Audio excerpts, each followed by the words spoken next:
Yeah iBomma close, Bappam TV కూడా బంద్. తమను సవాల్ చేసిన ఇమ్మడి రవితోనే ఆ వెబ్సైట్లు మూసేయించినటువంటి పోలీసులు అంటూ చూస్తున్నాం. రవి ఇంటి పేరే ఐబొమ్మలో రవిని కస్టడీ కోరుతూ పోలీసుల పిటిషన్. మా అబ్బాయి ఇలా ఎందుకు చేశాడో తెలియదు అంటూ రవి తండ్రి అప్పారావు చెప్తా ఉన్నాడు. సో నిజంగా నేనైతే అప్రిషియేట్ చేస్తాను ఇమ్మడి రవిని. ఎందుకంటే ఈ పెద్ద పెద్ద మాల్స్, ఈ థియేటర్లు వచ్చిన తర్వాత ఒకసారి ఒక కుటుంబం, ఒక ఇద్దరు పిల్లలు, ఇద్దరు భార్య భర్తలు ఇంకా ఒకసారి సినిమాకి పోతే 2000 నుంచి 3000 రూపాయలు ఖర్చు వస్తూ ఉంది. చాలా భారీ దోపిడీ జరుగుతూ ఉంది.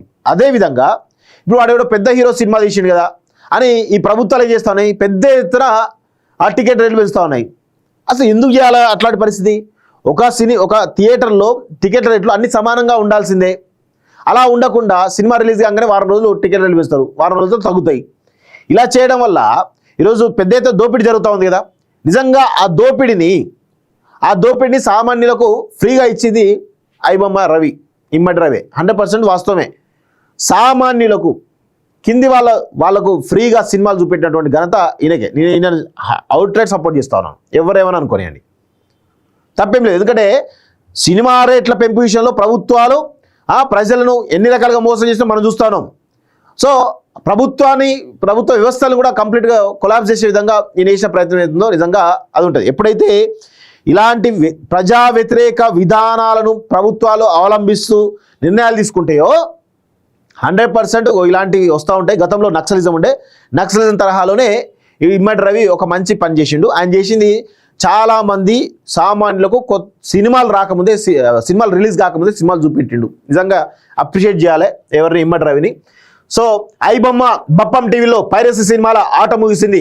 మా దగ్గర కోట్ల మంది డేటా ఉంది, మా మీద ఫోకస్ చేయకండి, మమ్మల్ని ఆపలేరు, వెతకలేరు అంటూ గతంలో తమకు సవాలుకు విసిరిన ఐబొమ్మ నిర్వాహకుడు ఇమ్మడి రవితోనే పోలీసులు ఆ వెబ్సైట్లు మూసివేయించారు. ఇమ్మడి రవిని శుక్రవారం అరెస్ట్ చేసినటువంటి సైబర్ క్రైమ్ పోలీసులు అతని వద్ద నుంచి వెబ్ లాగిన్లు, సర్వర్ లాగిన్లు తీసుకొని అతనితోనే ఆయా సైట్లను మూసివేయించారు.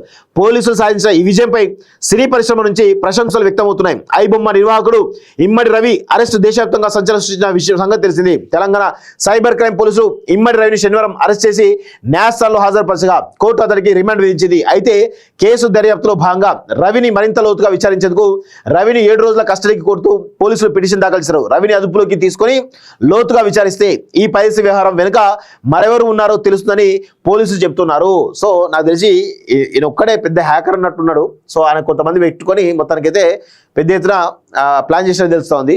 సో కాగా రవిపై నమోదైనటువంటి తీవ్ర నేరం దృష్ట్యా అతనికి ఇప్పట్లో బెయిల్ వచ్చే అవకాశం లేదని తెలుస్తుంది. ఐబొమ్మలో ఐ అంటే ఇమ్మడి అట. ఏపీలోని విశాఖపట్నం చెందినటువంటి ఇమ్మడి రవి తన ఇంటి పేరులోని మొదటి అక్షరం ఐని తీసుకొని ఐబొమ్మ పేరుతో వెబ్సైట్ ప్రారంభించాడు. ముంబైలో MBA పూర్తి చేసిన ఇమ్మడి రవి 2 IT సంస్థలకు CEOగా పనిచేశాడు. కొన్నేళ్లకు ఆ ఉద్యోగం మానేసి నేరాల బాట పడ్డాడు. హైదరాబాద్కు చెందినటువంటి ఓ యువతిని ప్రేమించి పెళ్లాడిన రవి 5 ఏళ్ల క్రితం విడాకులు తీసుకున్నాడు. ఆ తర్వాత అజ్ఞాతంలోకి వెళ్ళి ఐబొమ్మ కార్యక్రమాలు మొదలుపెట్టాడు. కొత్త సినిమా విడుదలైన రోజే దొంగచాటుగా థియేటర్లో వీడియో తీయించడం, వాటిని వెంటనే ఐబొమ్మ వెబ్సైట్లో అప్లోడ్ చేస్తున్నాడు. అలాగే OTTలో విడుదలైన సినిమాలను కూడా HD ప్రింట్తో ఐబొమ్మలో అప్లోడ్ చేశాడు. ఐబొమ్మ దెబ్బకు సినీ నిర్మాతలు, OTT సంస్థలు తీవ్రంగా నష్టపోయేవి.